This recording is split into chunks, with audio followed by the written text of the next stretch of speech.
Hey, oh, hey, oh, hey, welcome to Patreon 7. This is March's video. I'm almost caught up. Can you believe it? I can't. I feel like a lazy piece of garbage, being that I'm working on all this stuff and trying to get everything out. But, you know, I've been a lot more productive over the last couple weeks, and I thought, you know what, I can bang this sucker out and then keep working on that video that has a script, which is usually the bane of my existence in making videos. I like doing the rest of it. It's that dang thing that allows me to talk and not sound like a total dipshit every time, so we're pretty far on that. This week we are going back to the very first Patreon exclusive that I did, which was the unmentionables of the committee list. It was a learning process the first time. I think a lot of those I didn't have to stop on and say the thing that I was going to say, so this time we're just going to run straight through it.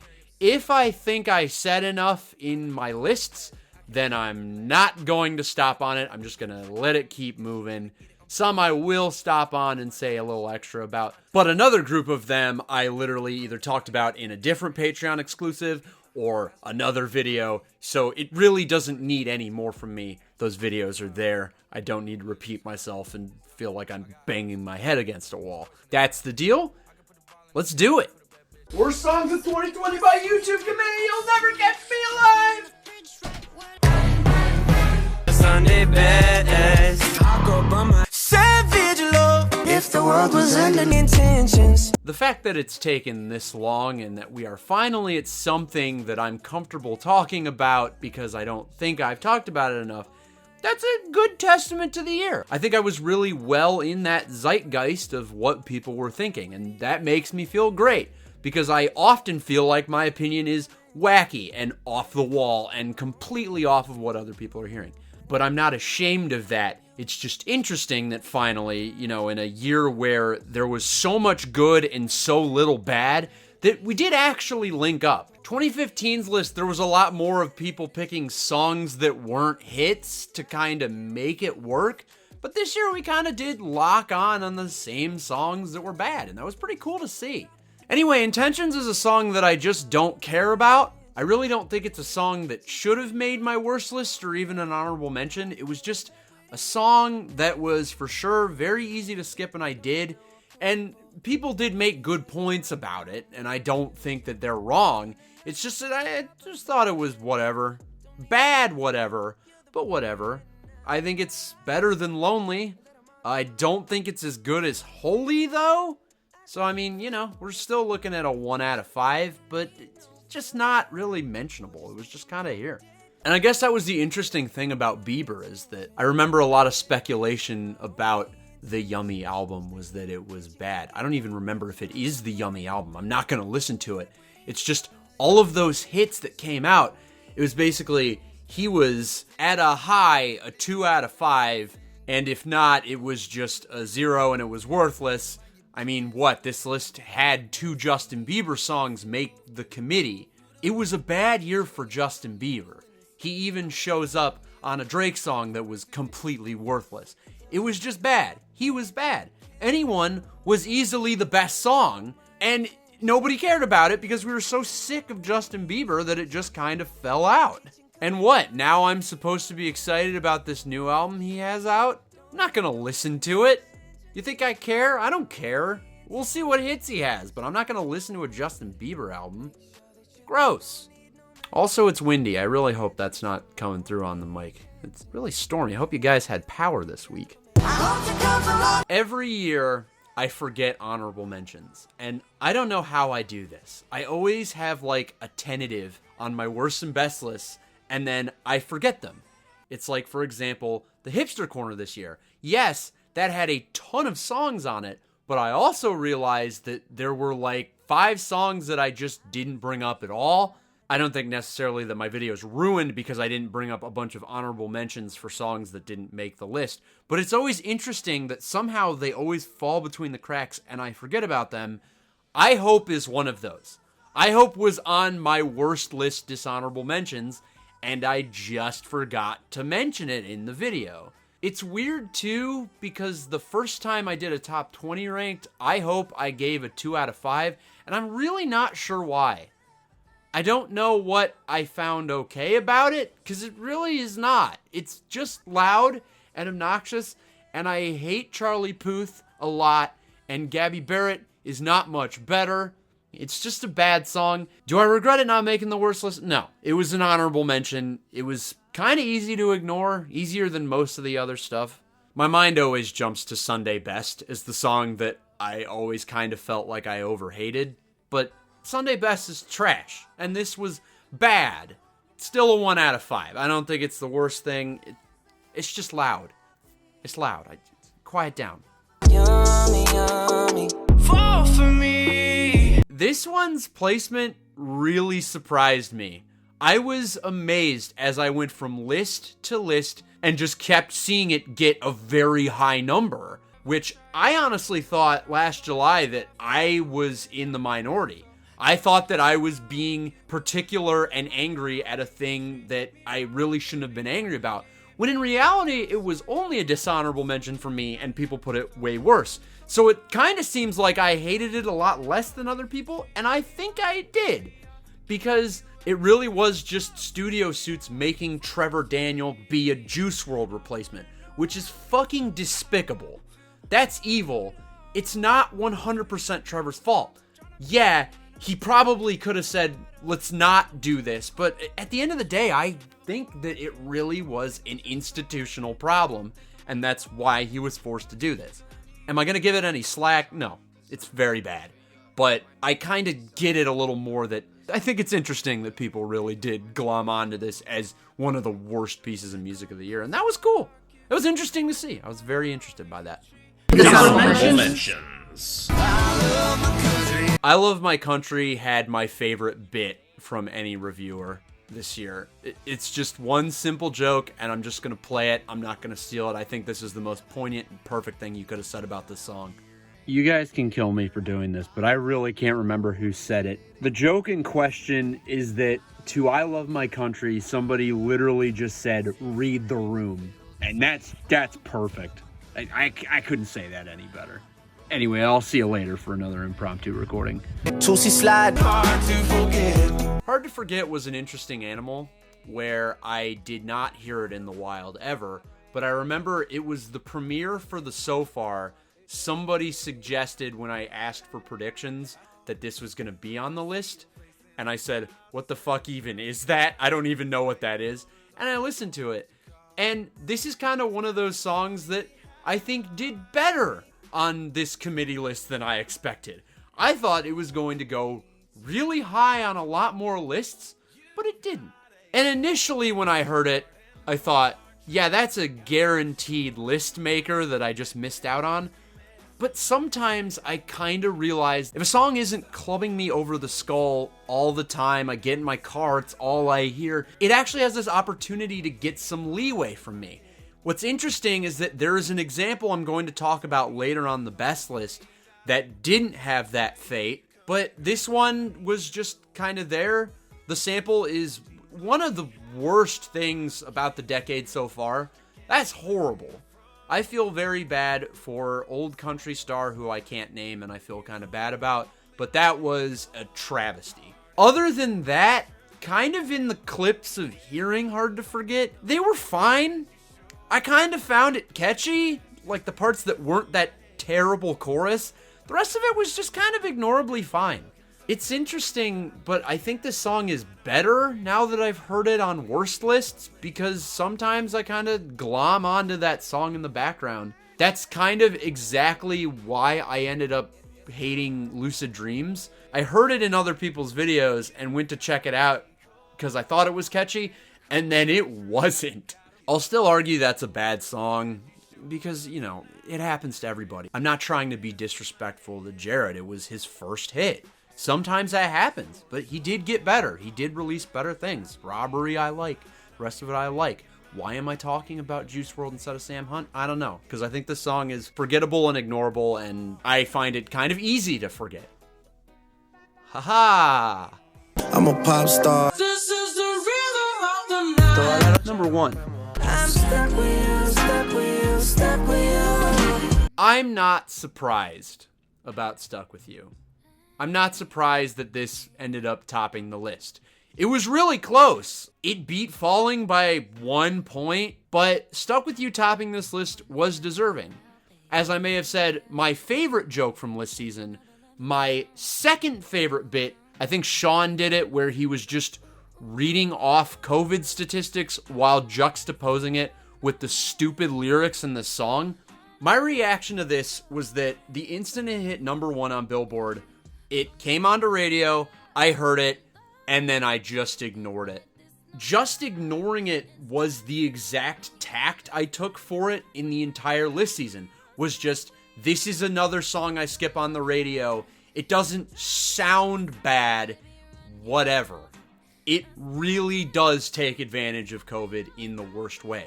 This song is despicable, and I could probably say that it's probably worse than Yummy. It's probably one of those, it should make the bottom of the list. Actually, if I was to do that, I would probably just kick Yummy out, keep If the World Was Ending at 10, and throw this into 9. It's not a huge change. It's not something I'd talk about in redactions, but this song really is a terrible, terrible thing that should not have happened. Its placement here is well deserved. It's a bad song that I just ended up ignoring. The top 10 best songs of 2020 by YouTube Committee. Dynamite became a nice, reliable radio security blanket for me, because very often when I'm just skipping around the radio, I'll just give up on radio and then listen to Spotify or my iPod. Dynamite was one of the songs that stopped me from going to those places. This is a very good song. I like this song. Unfortunately, that is the extent of it.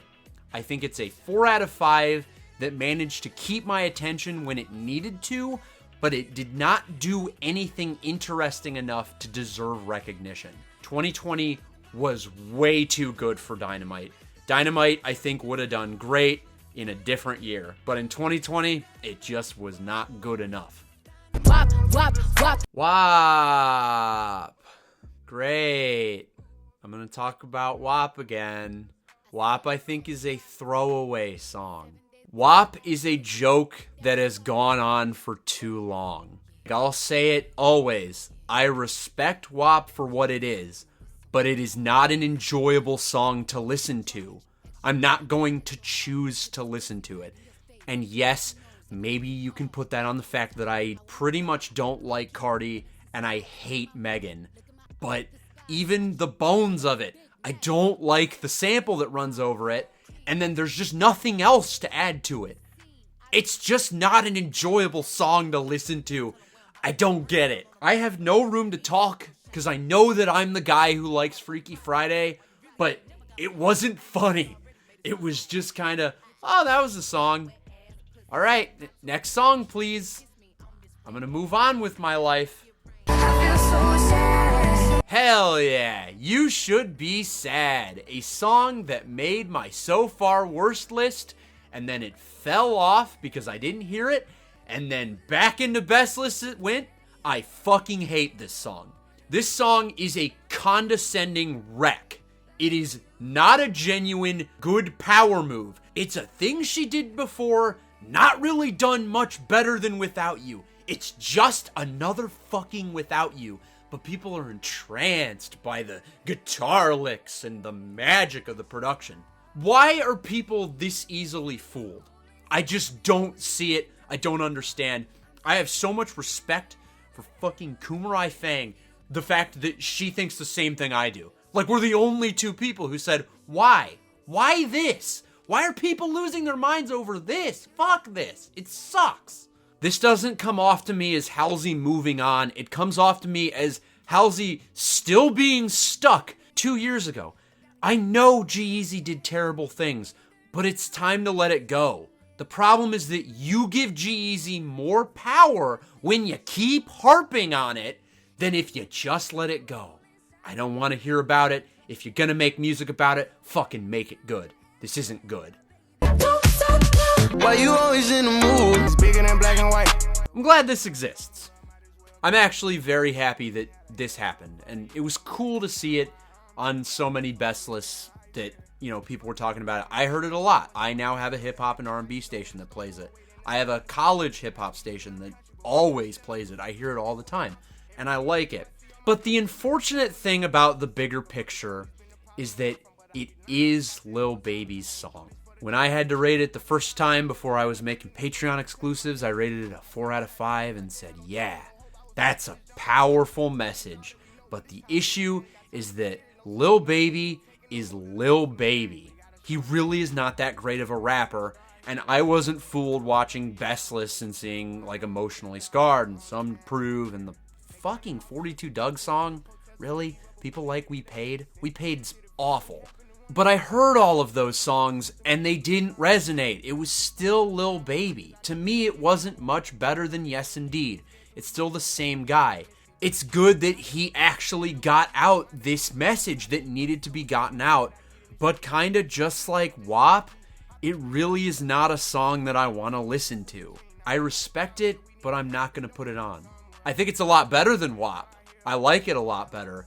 But my comparison point is DNA by Kendrick Lamar. That stabs at how unbelievable it is that even with all the advancements we're in, we still discriminate against minorities for no fucking reason. It's absolute horseshit. But DNA was strong. It was great to listen to. I'm still listening to DNA. It's so good. The Bigger Picture is just something that I don't listen to that frequently. And I kind of see that as the same way as it was placed in the list. Look at DNA's committee results from 2017. It was number 1. The Bigger Picture did not manage to get anybody to like it more than number 5. And maybe that's 2020, but I think that it has something to do with the bones being just fine and the message being great. It just needed a little more to be a fantastic song. I will still stand by this. This is the 8th best song on Future Nostalgia. It just happened to be a single, and I mean, I'm the crazy one who thinks that Don't Start Now is a lot better, but it's fine. I'm not mad that it's here. I mean, I contributed to the points that this song got. Hell, thinking that I would call it just fine and not giving it an honorable mention, it would have fallen a point. As you see, that it beat the song below it by half a point. My honorable mention does actually move it, but it's Dua Lipa.